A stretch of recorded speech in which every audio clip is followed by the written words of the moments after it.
Assalamualaikum warahmatullahi wabarakatuh. Alhamdulillahi rabbil alamin. Allahumma salli wa sallim ala Sayyidina Muhammadin wa ala alihi wa sahbihi ajma'in. Amma ba'd. Sahabat dermawan yang dirahmati oleh Allah Subhanahu wa taala, kembali lagi kita pada kajian kita, pembahasan kita di dalam kitab Arba'in An-Nawawi.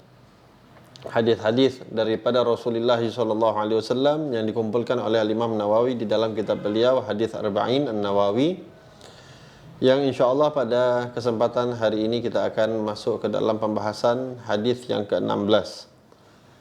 Bismillahirrahmanirrahim. Al-hadis as-sadis ashar an Abi Hurairah radhiyallahu anhu anna rajulan qala lin-nabi sallallahu alaihi wasallam awsini qala la taghdab faraddada miraran qala la taghdab rawahu al-Bukhari. Hadis yang diriwayatkan oleh Sayyidina Abu Hurairah menceritakan ada satu orang laki-laki mendatangi Nabi Muhammad sallallahu alaihi wasallam, dan lelaki tersebut menghampiri Nabi meminta wasiat daripada Rasulullah. Beliau berkata, "Ausini, berikan aku wasiat ya Rasulullah."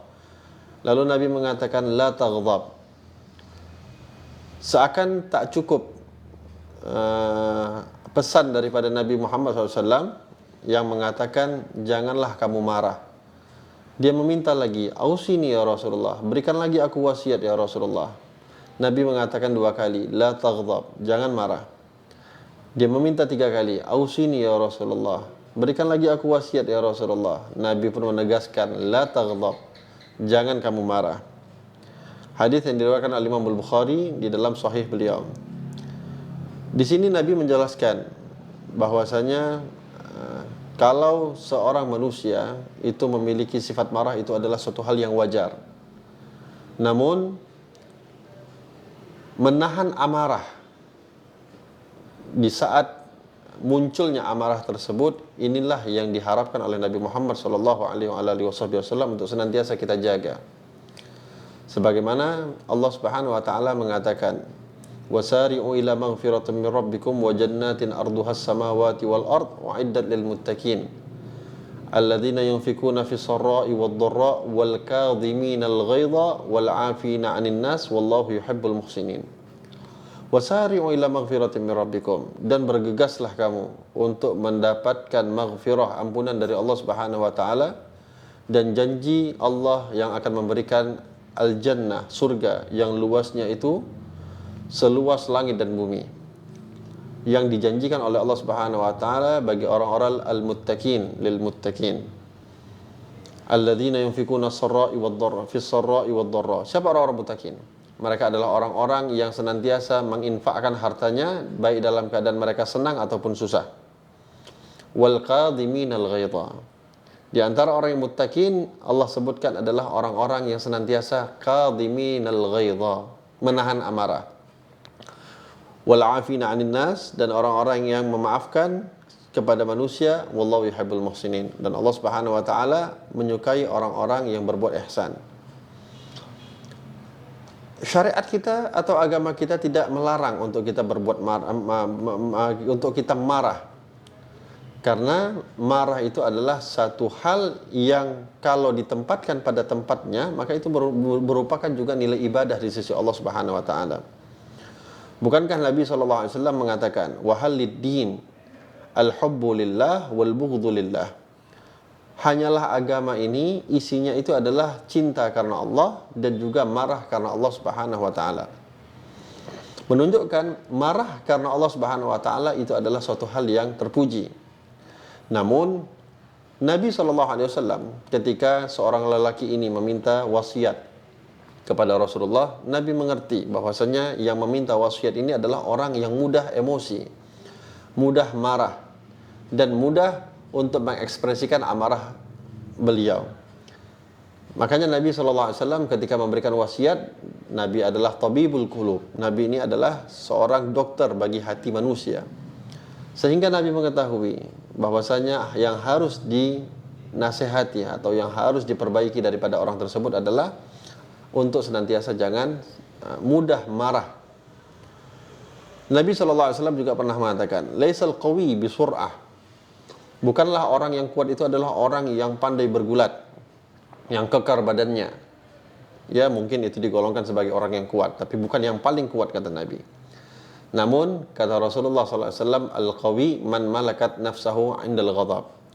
Orang yang kuat yang hakiki adalah orang yang bisa menahan amarahnya di saat puncak amarahnya sedang mengembara di dalam dirinya. Nabi SAW juga pernah marah, namun marah beliau karena Allah Subhanahu Wa Taala. Pernah satu kali Nabi SAW marah kepada orang-orang atau sahabat yang ikut berperang dengan Nabi Muhammad dalam perang Uhud, yang mana Nabi SAW ketika itu sudah menyusun strategi sedemikian rupa. Namun ada di antara mereka yang tidak menjalani apa yang diperintahkan oleh Nabi Muhammad SAW, sehingga akhirnya kita mengetahui sama perang Uhud dikalahkan atau terjadi kekalahan daripada kaum muslimin, yang termasuk ketika itu Nabi Muhammad sendiri pun menjadi korban. Geraham beliau sampai copot, pelipis beliau berdarah koyak, dan banyak lagi yang tertimpa kepada Nabi Muhammad. Bahkan paman beliau tercinta Sayyidina Hamzah bin Abdul Muttalib ketika itu meninggal dunia, ditombak oleh seorang kafir yang waktu itu belum masuk ke dalam agama Islam yang bernama Wahsy. Nabi SAW ya, ketika di perang Uhud, ketika itu Wahsy yang membunuh Sayyidina Hamzah, pamannya Nabi yang sangat dicintai oleh Nabi Muhammad SAW, atas perintah seorang perempuan namanya Hindun. Ketika itu Nabi SAW melihat jenazah paman beliau sudah terkapar di hadapan beliau. Ketika beliau mau mendatangi, beliau tak mampu karena beliau pun terluka. Wahsy yang ketika itu membunuh Sayyidina Hamzah mendatangi jenazah beliau dengan Hindun yang memerintahkan Wahsy ini untuk membunuh Sayyidina Hamzah. Apa yang dilakukan? Jenazah Sayyidina Hamzah dibredeli satu persatu. Hidungnya dipotong, kupingnya dipotong, isi perutnya dikeluarkan. Dilihat oleh Nabi Muhammad SAW. Terucap daripada lisan Nabi ketika melihat apa yang dilakukan oleh Wahsy dan Hindun ketika itu. Nabi mengatakan, akan aku balas apa yang kalian lakukan kepada pamanku, dan aku akan melakukan hal yang lebih parah lagi daripada apa yang kalian lakukan. Di saat Nabi yang beliau ini adalah manusia, memiliki sifat basyariyah, sifat kemanusiaan. Beliau makan seperti kita, beliau minum seperti kita, beliau menikah seperti kita, beliau bermuamalah seperti kita. Beliau basyar, beliau adalah manusia. Terpancing emosi beliau. Di saat inilah peranan syariat ya sangat dibutuhkan. Oleh sebab itu, inilah pentingnya untuk kita beragama. Kita berada di naungan agama Islam. Di saat kita sudah mengikrarkan diri kita mengucapkan dua kalimat syahadat, asyhadu an la ilaha illallah wa asyhadu anna muhammadar rasulullah, maka kita sudah memasrahkan diri kita kepada syariat Islam atau kepada agama Islam itu sendiri. Sehingga kita memasrahkan diri kita mengikuti peraturan-peraturan daripada agama Islam itu sendiri. Bukan justru kita mengaku kita menjadi agama Islam, tapi kita senantiasa apapun yang kita lakukan itu adalah mengikuti hawa nafsu kita. Mana peranan syariat? Mana peranan agama? Di saat Nabi mulai muncul emosi, karena memang wajar seorang manusia melihat pamannya disiksa habis-habisan, padahal beliau sudah meninggal dunia, sudah wafat ketika itu Sayyidina Hamzah. Nabi mengatakan, akan aku balas apa yang kalian lakukan, dan aku akan melakukan apa yang lebih parah lagi daripada apa yang kalian lakukan. Sehingga turunlah syariat, turunlah perintah daripada Allah, turunlah wahyu. Malaikat Jibril mengatakan, pesan dari Allah Subhanahu wa taala, wa in aqabtum fa'aqibu bimithli ma uqibtum bih wa la in sabartum lahuwa khairul lisabirin wasbir wa ma sabruka illa billah. Allah mengatakan, kalau kamu Muhammad ya, mau menghukum mereka, orang-orang yang menyakiti kamu, fa'aqibu bimithli ma uqibtum bih, maka kamu hanya boleh membalas hukuman untuk mereka sebatas mana mereka melakukan itu untuk kamu. Terucap dari Nabi tadi, Nabi akan membalas yang lebih kejam lagi daripada itu. Syariat mengatakan tidak. Kalau kamu mau balas, silahkan. Tapi balaslah sesuai dengan apa yang mereka lakukan kepada kamu. Bahkan Sayyidina Hamzah yang sudah wafat, ya, disiksa tubuh beliau itu dilarang dalam syariat kita. Oleh sebab itu, kalau Nabi pun diizinkan untuk membalas dan Nabi membalas, Nabi tidak dibolehkan juga untuk menyiksa mayat orang yang sudah meninggal. Beginilah aturan syariat. Lalu Allah mengatakan, wala in sabartum lahuwa khairul lisabirin. Kalau kamu mengambil sikap sabar, maka itu adalah yang baik bagi orang-orang yang sabar. Wasbir wa ma sabruka illa billah. Sabarlah engkau wahai Nabi Muhammad, dan tidaklah sabarmu itu hanya untuk Allah Subhanahu wa taala. Mendengar mendengar wahyu yang turun dari Allah Subhanahu wa taala, ada dua pilihan untuk Nabi Muhammad. Nabi mau membalas dendam, dipersilahkan. Nabi mau sabar, itu adalah yang terbaik pilihannya. Dan Nabi mengatakan, wallahi asbir, demi Allah aku akan mengambil sikap sabar. Nabi menahan amarah. Ini yang diinginkan oleh Allah Subhanahu wa taala. Bukannya kita tidak boleh marah, tapi menahan amarah di saat hawa nafsu kita sudah mulai menguasai diri kita. Oleh sebab itu Allah sebut wal qadhiminal ghaidha. Orang yang menahan amarah, bukan orang yang tidak boleh marah. Orang yang senantiasa menahan amarah. Sayyidina Ali Zainal Abidin Ibn al-Husain pernah diceritakan, beliau ketika itu dari luar, beliau pulang ke rumah dalam keadaan kelaparan, meminta kepada pembantu yang tinggal di rumah beliau untuk dibuatkan satu sop, karena beliau dalam keadaan sangat lapar. Ketika itu sop sudah dibuat, airnya Masya Allah betul-betul panas, masih dalam keadaan mendidih. Air tersebut, sop tersebut dihidangkan kepada Sayyidina Ali Ibn al-Husain. Subhanallah, ketika mau sampai kepada Sayyidina Ali bin Husain, Sayyidina Ali Zainal Abidin, cicit Nabi Muhammad, tersandung pembantu ini, budak ini. Sehingga sop itu mengenai wajah beliau, sampai dikatakan wajah beliau itu memerah karena panasnya sop tersebut. Si budak termasuk yang pandai mengatasi, ya, karena memang budaknya pun budak orang soleh, dia pun bisa juga mengetahui ilmu-ilmu atau trik-trik dalam Al-Quran ataupun dalam hadis Nabi SAW.